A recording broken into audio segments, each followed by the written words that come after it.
Welcome back, everybody. This is part 2 of the never-ending series on trying to fix up this L10 Cummins. So if you haven't seen the first part, I'll link here. Basically, the truck has excessive white smoke at idle when it's cold. When it is above idle, it runs fine. It seems to have plenty of power. When it was warm outside, I didn't see the excessive white smoke.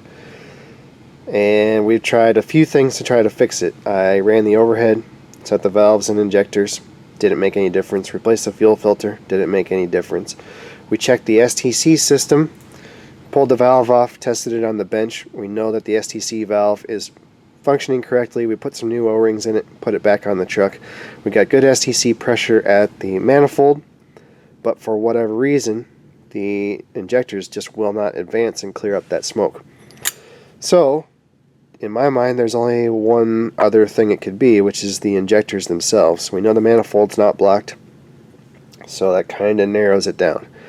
I went ahead and pulled an injector, ordered 6 reman injectors from Area Diesel in Carlinville, Illinois. I ordered those yesterday. They will be here hopefully tomorrow. If they don't come tomorrow, it'll probably be after Christmas. They are not cheap, $250 a piece for remans, plus a $150 core charge that they hold until they get these core injectors back. And they should get that back. There's nothing wrong with these as far as a core goes. So when those come in, we will install them. Hopefully they come with new O-rings. If not, we'll have to wait for that. Then I also dropped the oil pan and took off one main cap and one rod cap. This is a main bearing.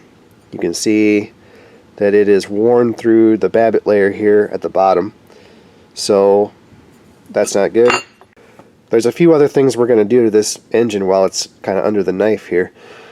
The big one is leaks. The rocker lever cover, which is basically also the intake manifold on this truck, it leaks oil like crazy. It's a big problem on the L10 M11 trucks. I think even the ISMs had the same design. So we'll pull that off. I got a new top end gasket set. The exhaust manifold leaks exhaust. Need to fix that. And we really need to do something with the exhaust. I don't know if we're going to get to that or not. Other than that, I don't see any reason to go any deeper. Looking at the cylinders from the bottom, you know, I still have good crosshatch on the liners. I don't see any reason to pull the head off or anything like that. We're not going to rebuild it. You know, it doesn't mean a whole lot looking at it from the bottom because you can't see where the pistons, you know, where the rings have worn, but you know, I think it's got good compression. You can't hardly even bar it over by hand, and it runs good, you know, so I don't see any reason to go crazy.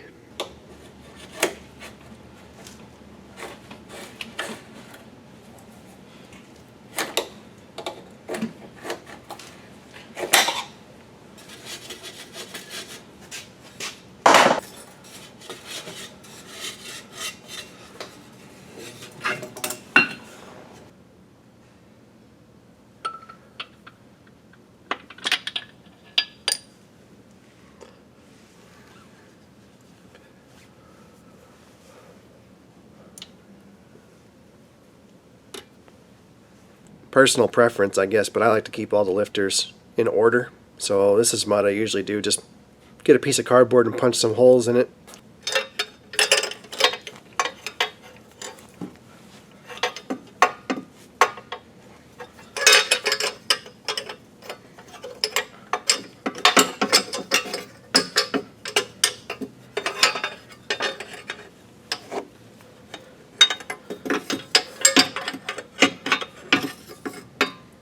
Man, that thing just barely comes out of there. That's our STC manifold.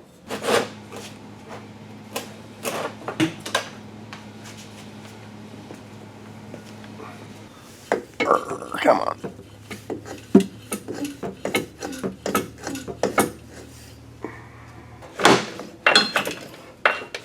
Jesus. Think they could have stuck that up in there any further? Well, let me catch you up a little bit. There was a harness that ran here to the alternator. Had to take that loose, and then I had to support the hood so I could take this bracket loose, which is like a lifting bracket, and I think it's going to have to come all the way out of there so we can raise that rocker cover.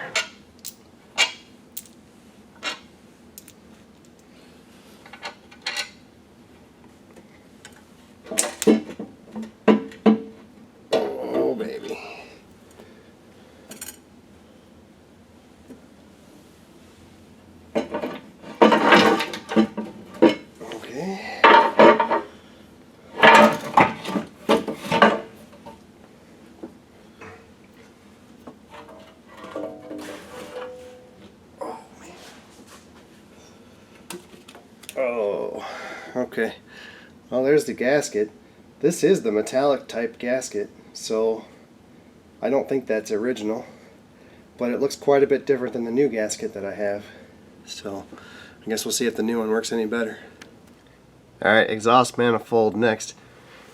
Check this out. I haven't touched this with any tools. The two on the front are loose too. I think she might have been leaking a little bit. Well, that was surprisingly easy. I would say that exhaust manifold's been off there a few times before. Somebody used some anti-seize, so that was nice of them. We're probably looking at new bolts, I think. The heads are pretty bad. Anyway, I think the gasket was totally missing on the first and last port, so it was leaking quite a bit, I would say. Oh well, now I just got to do a whole lot of cleaning to this greasy old pig, but I won't make you watch that. Well, the exhaust manifold came off real easy, but the turbo is a different story.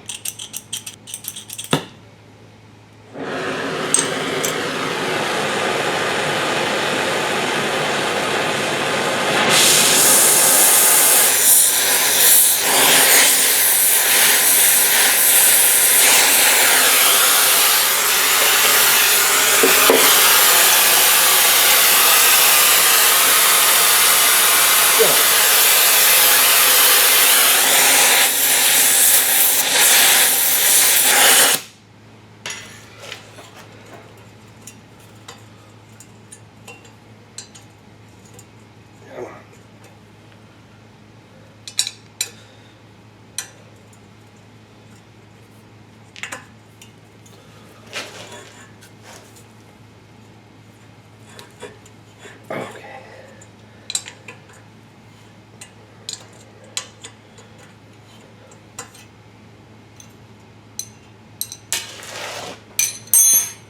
Three more.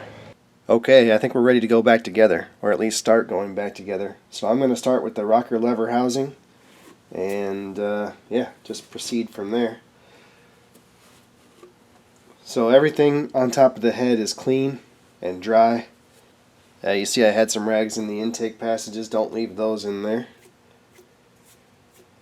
Seen that happen once before. Here's the new gasket. It's a genuine Cummins part. It's quite a bit different from the original gasket. It's a lot thinner, and it has this raised bead, so hopefully it's a lot better. It's still a metallic gasket, but it seems to be a different kind of construction. Okay.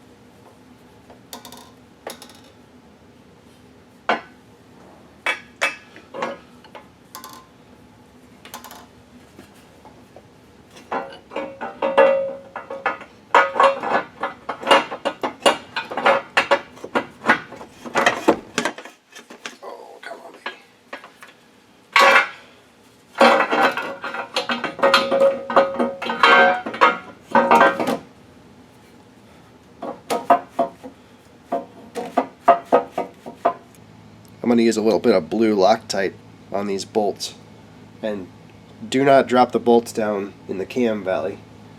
You'll have a bad day.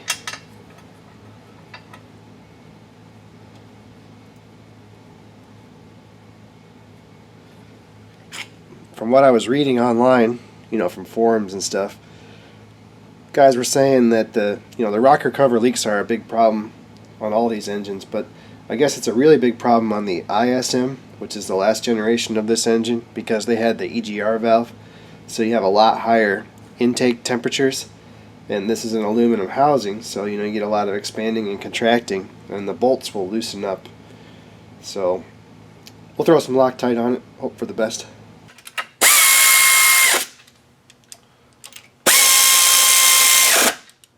Torque spec is 40 Newton meters, 35 inch-pounds or foot-pounds, And there's a sequence, but you know, I wouldn't worry too much about that. Just start in the middle and work your way towards the ends, just like doing a cylinder head. And I've already torqued them to 20 foot-pounds.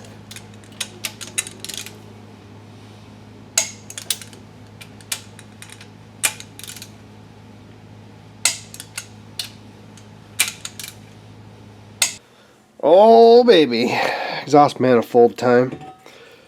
I don't know if you can see it on the camera. This one here, this port has been leaking for quite some time, and it's pretty bad shape. I had the machine shop throw it on their belt sander. I didn't totally clean it up, but it made it quite a bit better. So I think we've got a reasonable chance of getting it to seal. This manifold is not in good shape. Oh, it's just got too many miles on it. So before too much longer, it's going to have to be replaced. But we'll see if we can limp it along. And then I got new bolts also. These are not the official factory Cummins bolts. I bought these from McMaster-Carr. The only difference is the flange is a little bit bigger in diameter. I can't see where that's going to hurt anything.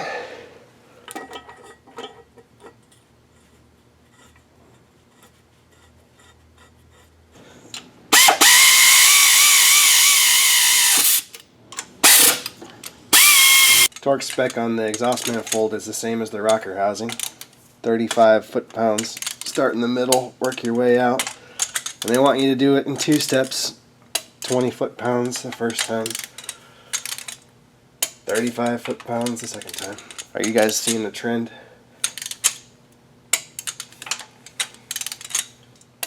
And the manual does say to use anti-seize on the cap screws.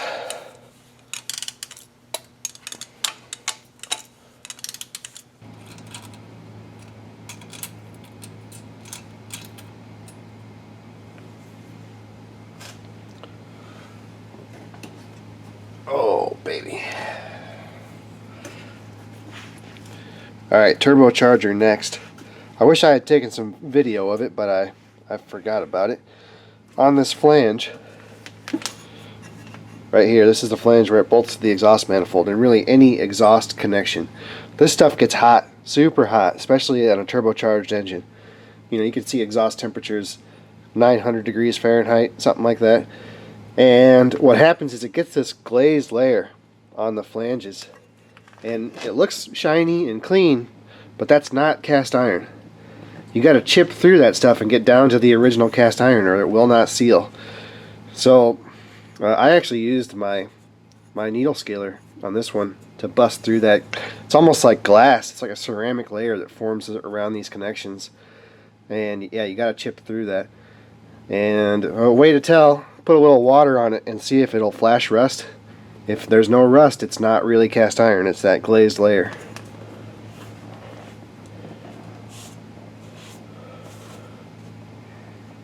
You probably won't get through it with your Scotch-Brite roll lock disc.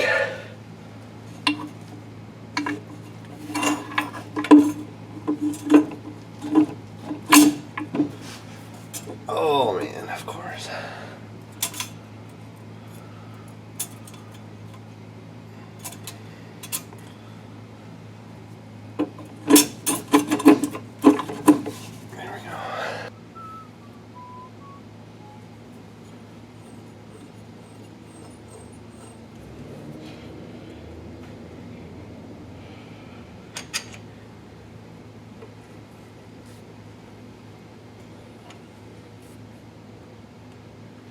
Dude. Alright, we'll stick the intake on next. And I probably could have just left it because the gasket was in good shape. But it's kind of hard to know without taking it apart first. And it has these red over molded strips, and I think that's to keep the gasket from wanting to push out, because there's pressure here from the turbocharger.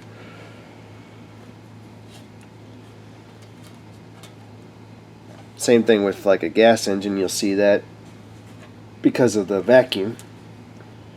Remember my first truck, old 1989 Ford F-150, had the big old 300 cubic inch inline 6-cylinder engine, and it sucked a manifold gasket in one time, and yeah, got to where it wouldn't hardly run, and it's because it had a great big vacuum leak.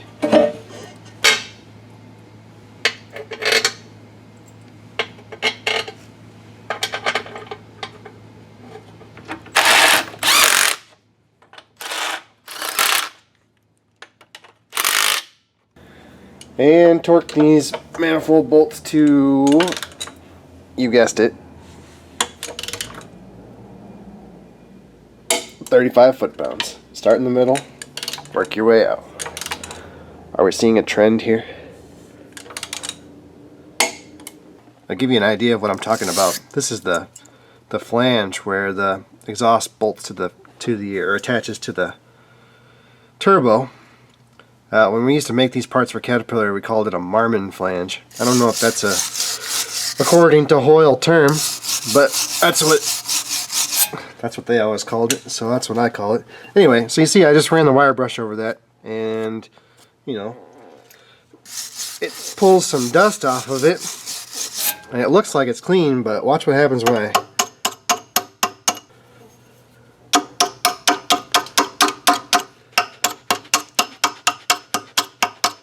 see how I can chip that stuff off of there?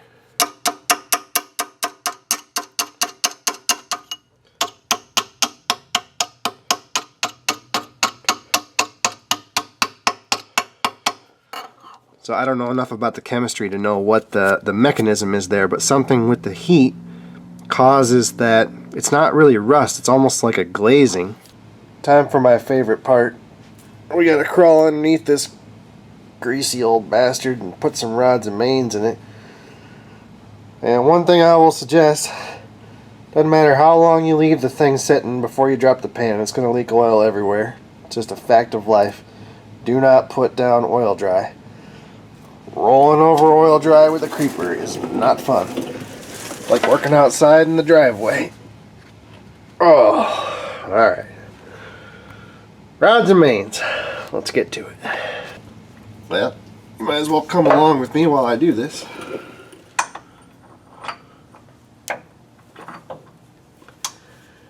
You probably can't see, but I've already done rods 3 and 2 and caps 3 and 2. So I'm going to do 1 and 1. And then switch to the back.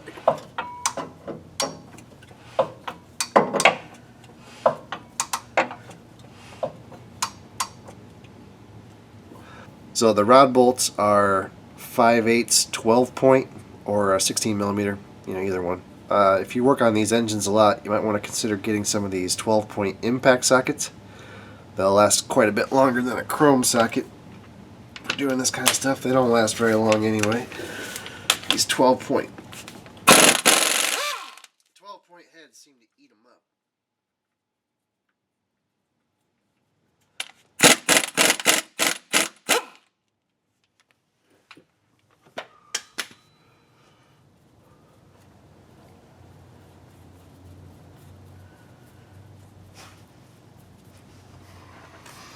Oh. And just so we're clear, I know it's kind of hard to understand on the camera, I'm laying on my back upside down. We're looking at the bottom side of the engine.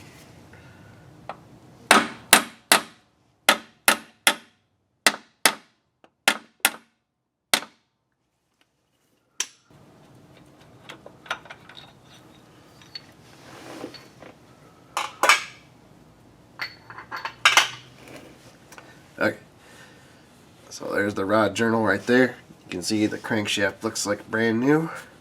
Nothing to it. Now this is real easy because I got the injectors out. So I can just push that rod, piston right up, and yeah, that's what the upper rod bearing looks like. So it's worn into the copper, which that's not really the end of the world, but I measured the other bearings. These are slightly out of spec, so it's time to change them out. And these are the new bearings. These are aftermarket bearings. I bought them through Reliance Power Parts out of Indiana. And You probably can't read it, but it says FM right there. I believe that means Federal Mogul, who would be the manufacturer of these bearings. And I measured the thickness of the shells on the bench before I came down here, because I don't want to dick around with plastic gauge on all this. If it was upside down on a engine stand or something, that's one thing, but we're not dealing with ideal conditions down here. So make sure you get your little tab lined up with the little notch.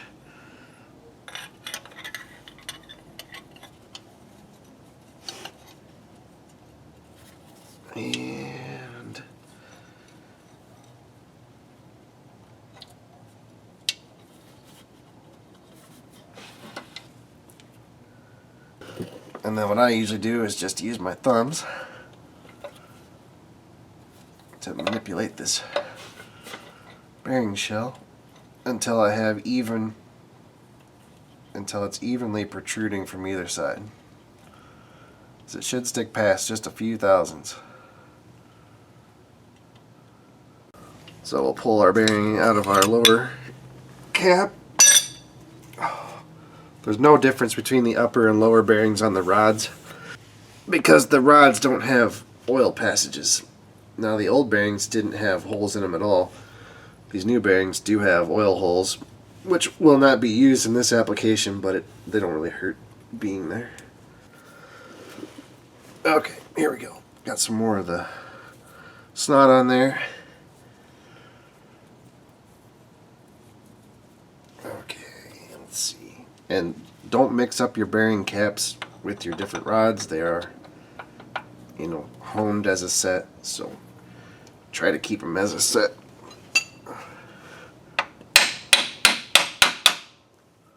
And then the bolts, you should put oil on the threads and underneath the head. These are plenty oily as it is.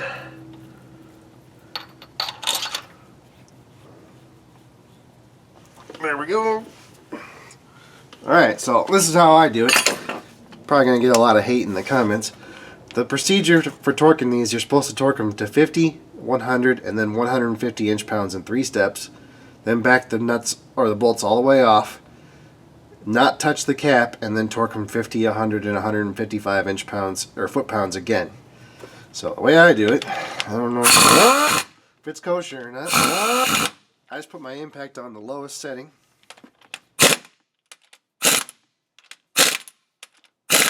Zip them up.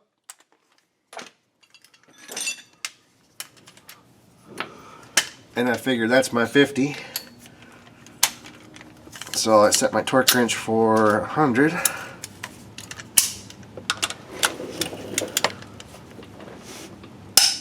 Give her 100. Then 155.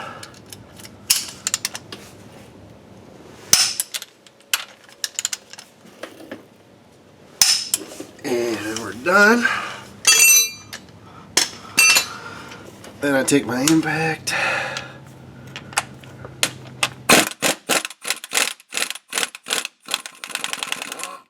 Gingerly loosen them up.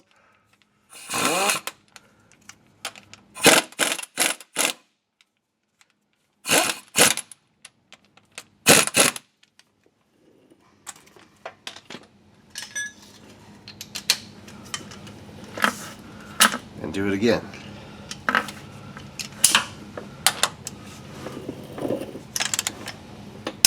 There's our 100, 100,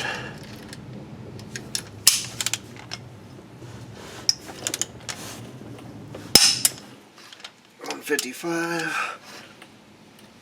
155.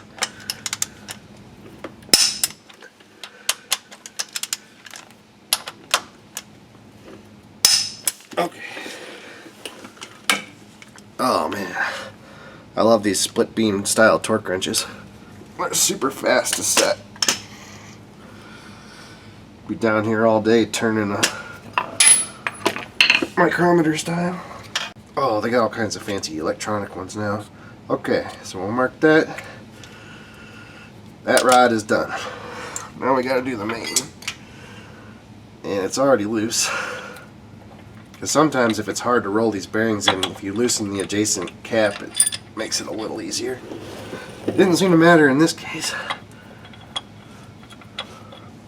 Well, there's a bearing out of number 1. That one doesn't look too bad at all. The mains really aren't that bad, but the rods are worn pretty good. Okay, can everybody see? Probably not. Here's the fun part. We gotta get the upper bearing out. So what I usually do, take something, screwdriver, pry bar, whatever, push on it on this side, get it started, and then I got a little heel bar. Come over to the other side, like so. Well, this thing's going to be a little tougher because it's got this extra cap. And you're just grabbing it with that sharp edge there. It'll kind of dig into that Babbitt material and let you roll it right out.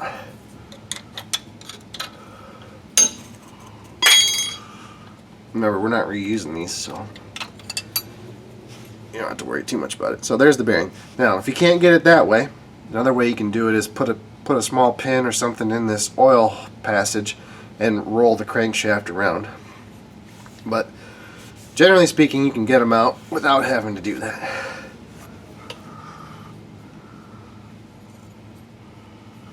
Well, it's kind of interesting. In this one, the upper bearing was worn more than the lower bearing. Let's see, why would that be? It probably has to do with the gear train in the front cover. So I guess the gear, the reaction force from the gears must be doing that. Okay, so now check out our crankshaft. Yeah, this crank looks like brand new. So generally speaking, unless you spun a bearing or something, the cranks are going to be fine. These cranks are just harder than hell, and they're forged. They're made from really good steel. Anyway, I take a little needle file and just break the edge on this bore over here where we're going to roll the bearing in. Okay, like so. You'll understand why in a minute. Okay, now on the main bearings, it's very important. There's an upper and a lower, and they are marked upper and lower. And the difference is this hole right here. That's what oils the crank. So you gotta have that hole. Do not put the bearing without the hole in the top. You will destroy your engine. See if my brother watches this video. He has a DT466 that was hand grenaded that way. Somebody rebuilt it, put the bearing in bottom side top wise, and destroyed it. So I'm not using the bearing or the assembly lube. I'm just using oil here. So here we go. And we're just rolling it in by hand.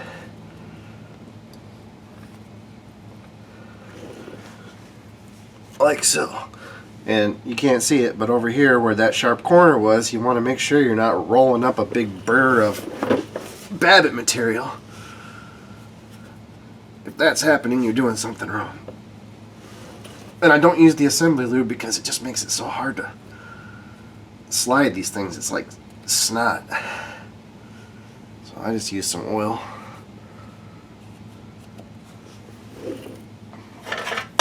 Okay, now just use this little punch and push in this oil hole. There we go. There we go. Come on, keep going.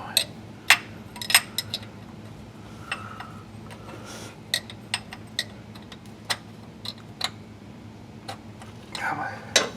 Okay. So we're getting a little wonky front to back, so I'll just pull it back a little bit.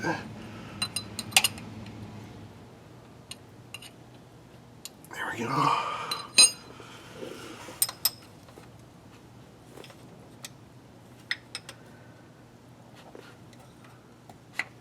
There it is. Just like so. So same thing, use your thumbs, get the same amount of protrusion on either side. Okay, cap, bearing, a little bit of the snot. Here we go. Now one thing to watch on these bigger diesel engines, you see right here on the side of the cap, it's ground, and then inside the block there's actually a notch. So the block actually cradles the main cap on the sides. When you put it back together, make sure that it's tight, because if that's loose, it got bigger problems. So this one's not terribly tight. I think it'll be okay. Cat engines are notorious for that. So again, oil on your threads and under the head, but got plenty here, I think. And we do it exactly the same way.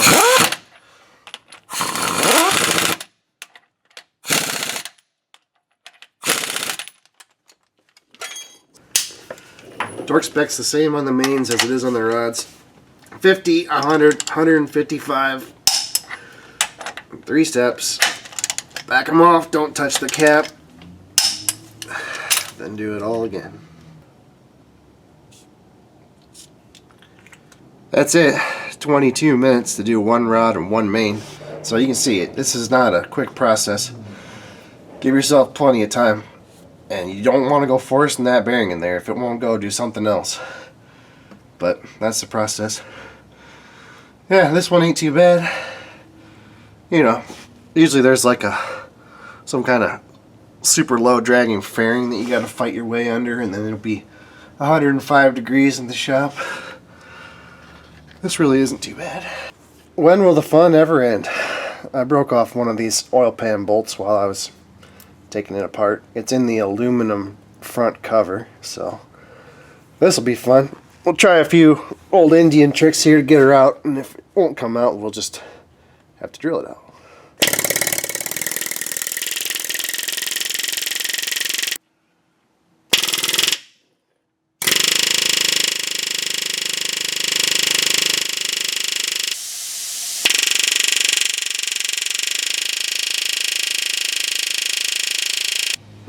Well, let's give her a shot here.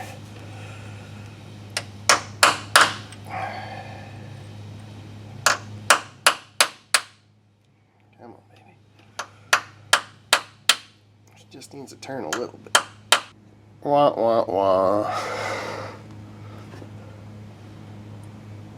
Alright, well, I'll keep fighting with this. You don't have to bore yourselves.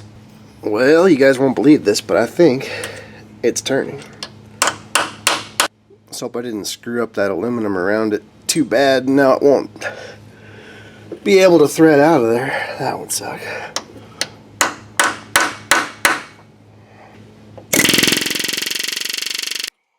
Give her a little spritz here.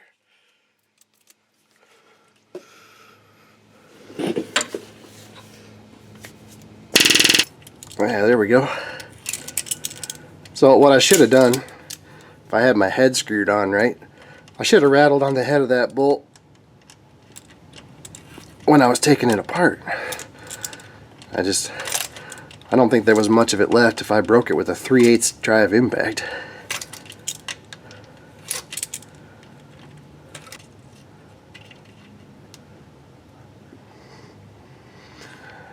Yay. It's out. I don't think we screwed up the bottom of the cover too bad. I'll stone that off and we'll be fine. Even got it with the Chinese vice grips. Had to cue my Mr. Pete. That's a proper vice grip made by the Peterson Company in America. Time to put on the oil pan and the oil pan gasket. And you see it's got this over-molded material that goes towards the oil pan. And then the plain side goes towards the block. I'm going to use a special tool that you may not have. Might find these bouncing around in your granddad's toolbox back when mechanics used to rebuild engines. But they're just little copper clips that hold the oil pan gasket in place while you wrestle it around.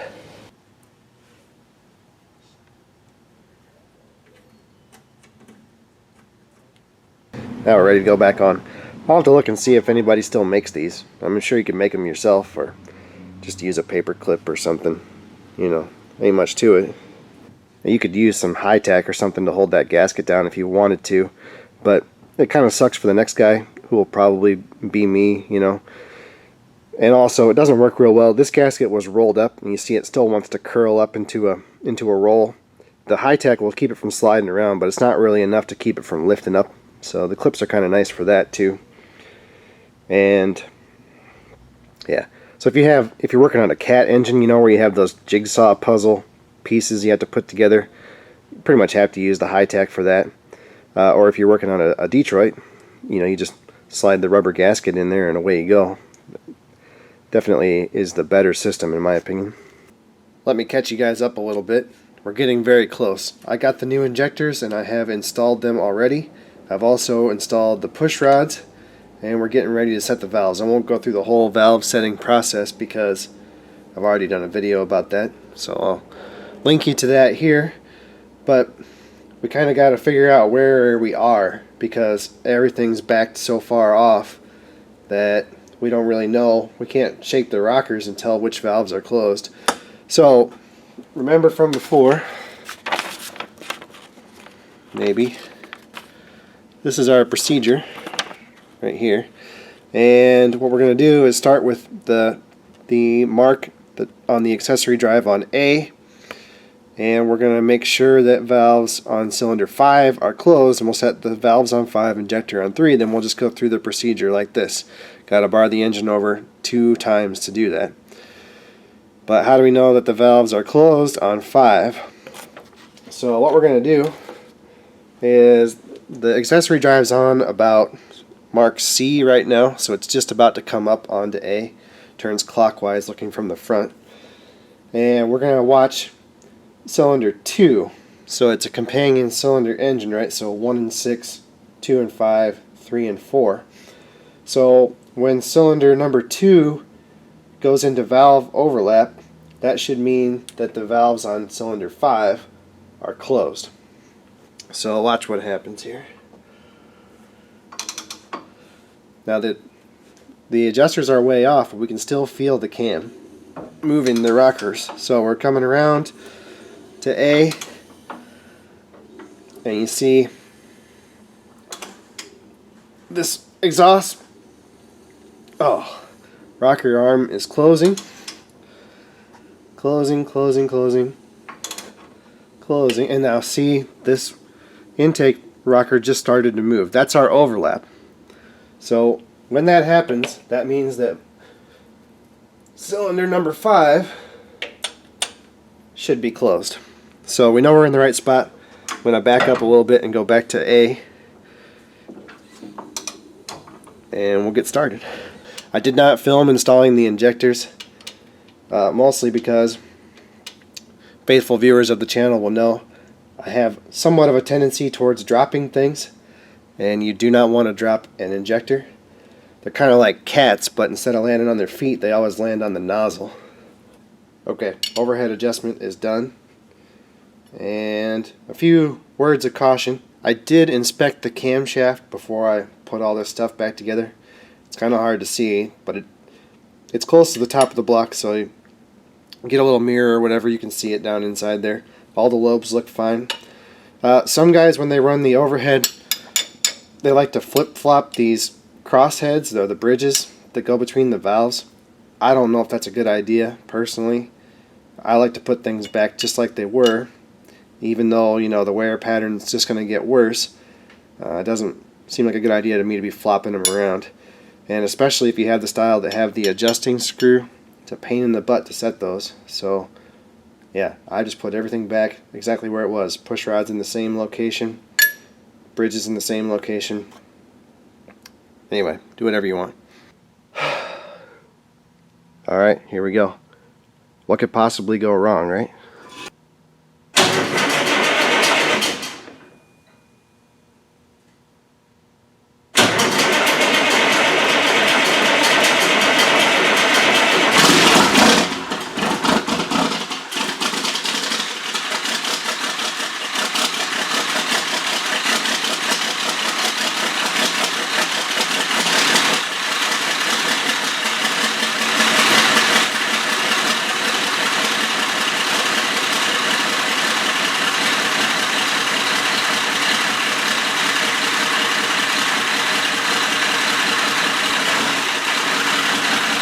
Well, it's running better. Still got some smoke. We'll see if it clears up. Yeah, buddy. It's got a little bit of air in it. Every once in a while it coughs a little bit, but there's no smoke.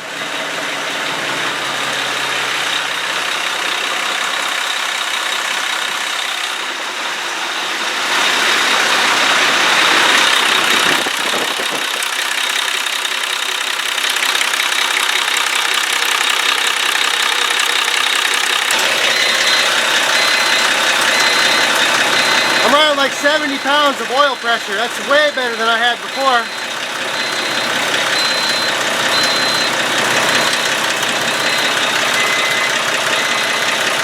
And it idles so nice.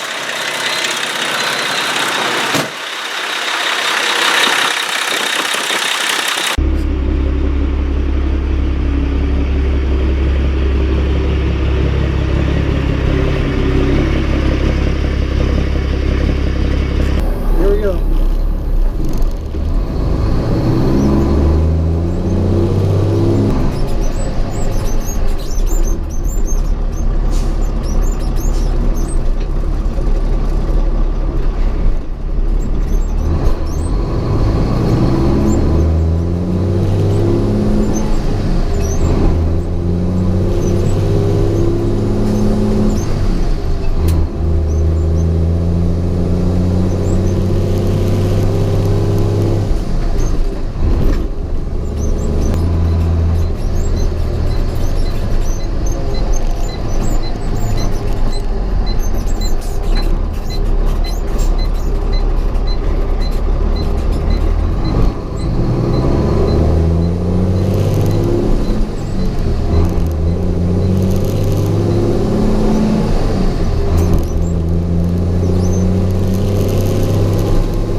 It's like driving a real truck now. It's so much quieter too.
you see the oil pressure has settled down now. It's only running about 40 pounds. But that's still, like I said, twice what I had before. So, yeah, I think we're good to go. Oh. I don't see any smoke. Well, there you go, folks. I'd say that's a success. You know, it's hard not to be pleased with the results that we got. You know, if you made it to this point in the video, congratulations. I'm pretty sure it's just the two of us. It's been a long haul. I'll have to go through the video and see, you know, the video clips I have and see how much there really is. We may have to break this into two parts, so it'd be a 3-part series. Or we might be able to tough it out into one long, kind of drawn out conclusion. Either way, I think we accomplished what we set out to do. We got rid of the white smoke at idle. We got rid of the rough running. Truck, you know, runs just the same going down the road. It doesn't have any more power or anything like that. There wasn't really an issue anywhere except for at idle. But we have solved that problem, so I'm happy with that. I don't have to turn in my mechanic's card. You know, it hasn't been revoked. So, good deal. So, all things being equal, it really wasn't that bad of a repair. These old mechanical engines are pretty easy to work on. You know, there's no ECM, there's a very limited wiring harness, you know, very few sensors. You know, there's no EGR cooler, there's no EGR valve, there's no DPF, there's no DPM, there's none of that crap. There's no VGT turbo. It's just a regular old engine. And, you know, once in a while you gotta fix them. So, we did have to peel off a few $1,000 bills, but you got to pay to play at this level, so that's not surprising. It does hurt the pocketbook just a bit, but I think we'll get our money back out of it if we ever have to sell it. You know, it definitely runs a lot better now, and it runs better than any time that I've owned it. So I'm very happy with it, and that's gonna be a wrap. Thanks for watching.